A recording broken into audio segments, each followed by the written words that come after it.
మీ అందరికీ వందనాలండి. మన దేవుడు గడిచిన అందరినీ కాసు కాపాడి మన దేవుడు ఎంతో మనకు అనిపిస్తాడు. కానీ మనం ఒక్కొక్క సాక్ష్యం ఇంటి నిజంగా చేయాలి. దేవుడు ఎంత దీవిస్తున్నాడో, ఎంత ఆశ్రయించినాడో మనం తెలుసుకున్నాం. నిజంగా మరి మన ఎన్నపత్రులు మరి మనలో ఆమె సాక్ష్యం చెప్పింది. కారణం ఏంటంటారా, ప్రభుత్వ ఇంటికాడ మేము ప్రార్థన పెడుతున్నాం. అంతకుముందు వచ్చేవారు కాదు, కానీ తర్వాత వంత మొదలెట్టి ఒక్కొక్కరు వస్తే నిజంగా అక్కడ ఎంత ఆత్మీయంగా ప్రార్థన పాటలతో నిజంగా ప్రభుత్వ గృహం ఒక దేవాలయం అయిపోయింది. అక్కడ అంత మంచి మందిరంగా తయారైంది. రెండోది మన జాస్మిన్ ఇంటికాడ అక్కడ ప్రార్థన పెడతాం కాబట్టి 2 ప్రార్థనలు, పాస్టర్ ఇంటికాడ 3 ప్రార్థన పెడతాం. ఎవరైనా సరే ఇంటింటిగా ప్రార్థన కోటించాలి. ఒక వారం ఏదో రోజుని ప్రార్థన పెట్టమంటే మన అందరం వచ్చి ప్రార్థన పెడతామండి. మర్చిపోకుండా చెప్పండి. దేవుడు మరి మా చెల్లెమ్మ సాక్ష్యం చెప్తుంది నాకు, మన అందరికి కలిసి. నిజంగా మా కోడలు మరి నాన్నగారి అంత ప్రేమగా ప్రేమించడం తెలియదు, కానీ నన్నైతే మాత్రం ఒక తండ్రి కంటే ఎక్కువ ఆ బిడ్డ ఒకసారి సంటి బిడ్డ అలాగన్నారు, అలాగే నేను చూసుకుంటాను. నాకు యాక్సిడెంట్ అయిన టైంలో నేను బాత్రూమ్కి వెళ్ళలేని స్థితిలో ఉన్నాను. చెయ్యి మెదపలేదు, కాలు మెదపలేదు. ఆ బిడ్డ చెయ్యి పట్టుకుని బాత్రూమ్కి వచ్చేదా మావయ్య నేను ఉన్నాను కదా అని, కానీ నాకు చెయ్యి సమ్మ లేదురా, నువ్వు బయట ఉండని చెప్తారు. బయట ఉండి ఎన్నోసార్లు ఏదైనా సరే వేసుకుని సరే సంటి పిల్లలకి ఏమంటారు అదే నాకు పెట్టుకుని పెడతారు, మామయ్య తిన్న మామయ్య అని. అలాగే చెల్లమ్మాక నేను ఎప్పుడు ఎత్తున ఇద్దరు చూపుతారు భోజనం పెడతారని. లేదంటే చెప్తానమ్మా మీరు బాక్సులు తీసుకొచ్చేయండి, నేను తింటానని చెప్పి వస్తాను. ఎందుకంటే మనిషి తినేటప్పుడు భోజనం పెడితే దానికి విశ్వాసం ఉన్నది. మంచాన్ని పట్టుకుని ఎంత పెట్టినా తినలేడు, లాభం లేదు. అది నేను నాకు అదృష్టం ఏంటంటే నా 2వ కోడలు నిజంగా ఒక తండ్రిగా చూసుకుంటుంది. చాలా గర్విస్తాను అలాంటి వాళ్ళు నాకు దొరకారండి.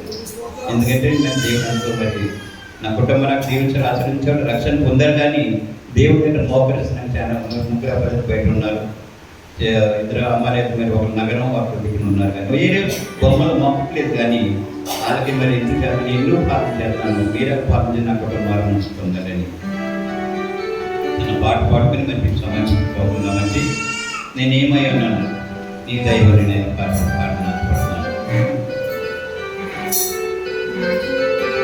నేనేమై ఉన్నాదో దైవలనేనయ్యా, నాకున్నవన్నీయు నీవిచ్చినదేనయ్యా.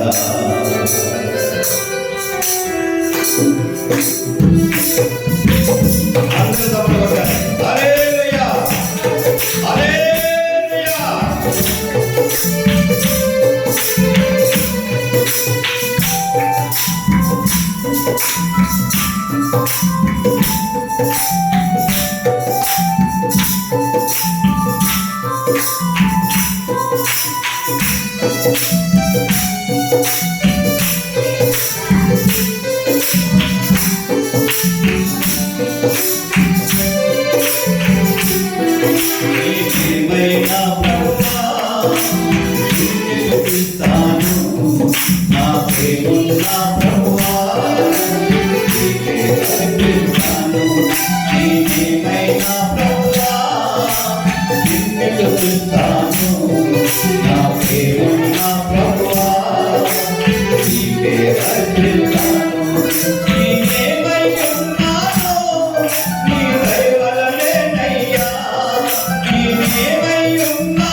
మరి సుధాకర్ గారు ఎంతో చక్కటి సాక్షి చెప్పారు.